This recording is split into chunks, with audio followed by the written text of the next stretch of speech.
देखिए, हमारी कनपट्टी पे कोई बंदूक नहीं रखता कि आप ज़बरदस्ती आईएमएफ के पास जाएं। ये हमारी अपनी करतूत जो हैं, हमारी अपनी गलतियां जो हैं, गलत माशी पॉलिसीज़ बनाते हैं। तो फिर आप आईएमएफ के पास नहीं जाएंगे तो और कहाँ जाएंगे? सऊदी अरेबिया पाकिस्तान की मईशत की बहाली के लिए फ़ंड्स फराहम करता रहे और फंड्स फराहम करे तो आईएमएफ का प्लान जो है वो पाकिस्तान को मिल सकेगा। जय हिंद दोस्तों, वीडियो में आप देखेंगे पाक मीडिया में डिबेट चल रही है कि आखिरकार पाकिस्तान को आईएमएफ के पास जाने की ज़रूरत ही क्या है। आईएमएफ से सिर्फ 1-2 बिलियन डॉलर ही तो मिलेंगे। आखिर पाकिस्तान कब तक आईएमएफ के सामने गिड़गिड़ाएगा। हर कुछ वक्त के बाद आईएमएफ के द्वारा नई शर्तें हम पर थोप दी जाती है। अब आईएमएफ कह रहा है पहले सऊदी से भीख लाओ तब तुम्हें पैसे मिलेंगे। आईएमएफ को हमें पैसा नहीं देना है तो साफ कहते हैं। हम पाकिस्तानी झूठी उम्मीद तो ना लगाएं। अब सऊदी हमें पहले ही पैसे दे चुका है, उससे दोबारा पैसे कैसे मांगे। आईएमएफ हमारी मजबूरी समझने को तैयार ही नहीं। पाकिस्तान मांग मांग कर थक चुका है लेकिन कोई पैसे देने को तैयार ही नहीं। अगली बार आईएमएफ के पास जाना ही नहीं। पोर्ट एयरपोर्ट बेचेंगे, पैसे कमाएंगे, किसी से नहीं मांगना। वीडियो को अंत तक जरूर देखें। अच्छा डॉक्टर साहब, एक आमियाना किस्म का सवाल करना चाहता हूँ। हमारे ये पॉलिटिकल लीडर्स भी बात कहते हैं, खुसूसन मजहबी तबकात, कि क्यों आईएमएफ की ग़ुलामी में जाते हो, क्यों ज़रूरी है। और वैसे अमाउंट भी तो बाज़ार इतना नहीं है, 1 बिलियन 2 बिलियन, ठीक है, एक उसकी किस्त है। तो ये आईएमएफ के बगैर कोई चारा नहीं हो सकता कि वो हमें डिक्टेट कर रहा है।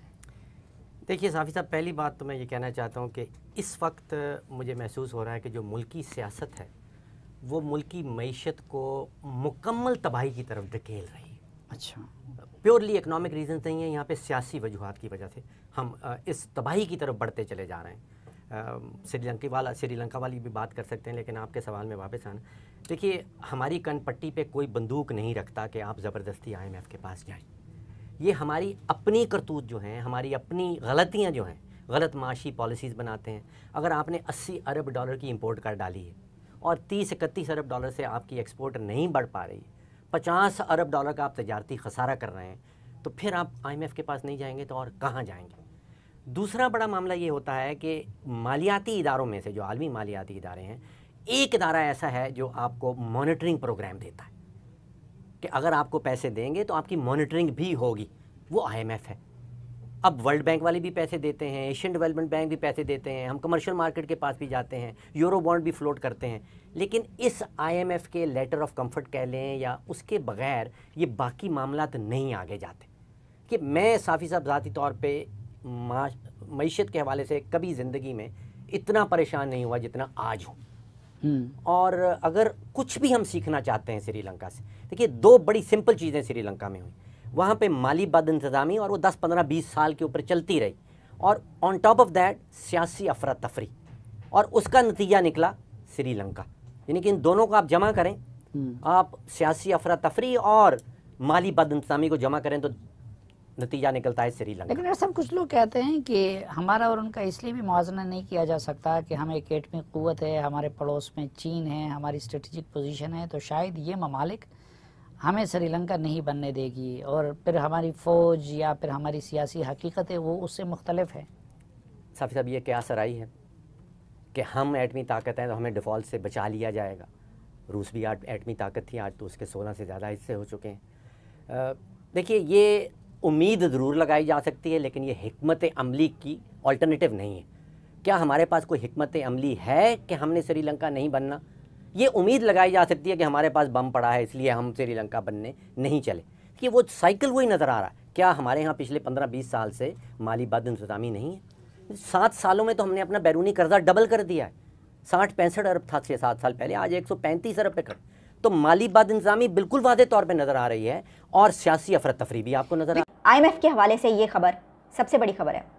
हम ये जानते हैं कि हमें आईएमएफ से अगस्त के महीने में फ़ंड्स मिलने हैं और उसी पर हमारा तकिया है डिफ़ॉल्ट से बचने के लिए, और उसी को देखते हुए सारी सियासत भी इस वक्त चल रही है। इलेक्शन होंगे नहीं होंगे, क्या अगली हुकूमत आएगी, यही हुकूमत चलेगी, जो कुछ भी चल रहा है। अब आईएमएफ की तरफ से ये खबर आई है कि आईएमएफ ने सऊदी अरेबिया से पाकिस्तान के लिए गारंटी मांगी है। आईएमएफ सऊदी अरेबिया से ये कह रहा है कि पाकिस्तान की मईशत में उसकी मदद करो, कि मेक श्योर करो कि तुम पाकिस्तान को हेल्प आउट करे इकोनॉमी में और उसको फंड्स फराहम करे। यानी सऊदी अरेबिया पाकिस्तान को, पाकिस्तान की मईशत की बहाली के लिए फ़ंड्स फराहम करता रहे और फंड्स फराहम करे तो IMF का प्लान जो है वो पाकिस्तान को मिल सकेगा। अब ये बात तो एक नई बात है, इससे पहले तो ये वाली बात ही नहीं हुई थी। इसकी वजह ये कि हमें तो यही यकीन दहानी करवाई गई थी और जो अभी तक बातचीत हो रही थी हमने उसके ऊपर सारे प्रोग्राम्स किए, उससे यही पता चलता था कि IMF पाकिस्तान को उसने प्लान सारा फाइनल हो गया है और अगस्त में जो है इसके फंड्स फराहम किए जाएंगे, इसकी पहली किस्त दे दी जाएगी और उसी का अब हम वेट कर रहे हैं। लेकिन दरमियान में ये वाली बात करना कि अगर कोई कंट्री आपको सपोर्ट करेगा, आपको कोई और कंट्री भी मदद करेगा तो फिर IMF मदद करेगा, इसकी क्या वजह हो सकती है? देखिए, इसकी जो सिचुएशन है ना इस वक्त पाकिस्तान में, पॉलिटिकल इंस्टेबिलिटी, और जो हर रोज़, हर लम्हा और हर घंटा एक नई खबर, एक नया शोशा छूट रहा होता है, एक नई खबर आ रही होती है। मतलब ऐसे ऐसे नए शोशे सामने आते हैं कि इंसान खुद हैरान रह जाए। तो आप सोचें कि वहाँ के लोग बैठ कर क्या उसके ऊपर हैरान नहीं हो रहे होंगे? अभी जो गली गली प्रोटेस्ट हो रहा है, पहले तो सिर्फ PTI का, इमरान खान का हो रहा था, तो अब इसी के साथ दूसरी पार्टीज़ ने भी शुरू कर दी है। ये बात हो रही है कि इलेक्शन अक्टूबर में होंगे, सितंबर में होंगे, कब होंगे, इलेक्शन फौरी करवाए जाएं, नई हुकूमत आए। तो हम तो ये जानते हैं बहुत अच्छे तरीके से कि IMF उस कंट्री के साथ नहीं चलता कि जिसमें इतनी पॉलिटिकल इंस्टेबिलिटी हो कि वहाँ पे यही ना पता हो कि हुकूमत कब रहेगी, कब तक रहेगी और कब चली जाएगी। वीडियो को अंत तक देखने के लिए धन्यवाद। वीडियो को लाइक एंड चैनल को सब्सक्राइब करें।